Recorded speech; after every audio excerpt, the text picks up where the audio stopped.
Hey guys, in this video we're going to go over how to transfer USDT from crypto.com to PayPal.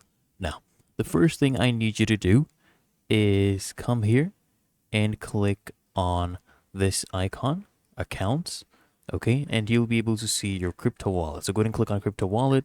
You'll see all the different coins. You can scroll down and select USDT. For this example, I'll just show you using Bitcoin, but it's the same process with USDT. So you choose your crypto. And then I need you to come here and click on a transfer. Okay, and click on withdraw. And now we have different options. I want you to select external wallet. So here you'll see all your withdrawal wallets. And for now, we won't have our PayPal wallet. So we need to come and click on this plus icon.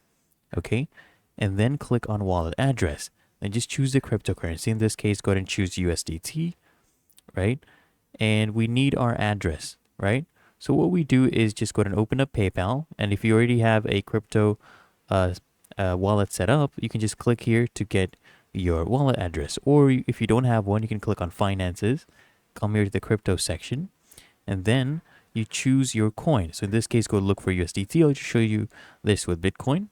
So open up your crypto and then click here on this icon. Okay, once we click on this, we can click on receive and we'll get our Bitcoin address. Just go ahead and copy this address.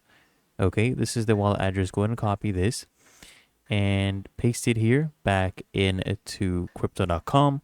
And then you can give a wallet name for easier identification. Then click on continue. They are going to send you a 6-digit verification code to your authenticator app. Go ahead and enter that. And then now it will be whitelisted for withdrawal. And whenever you want to withdraw, you just come back here, click on withdraw, enter the amount. For example, we'll do 0.002 Bitcoin.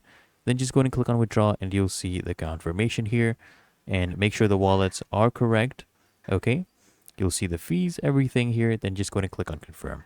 We'll leave that easy and simple. If you found this helpful, make sure you smash the like button and subscribe to find your solution.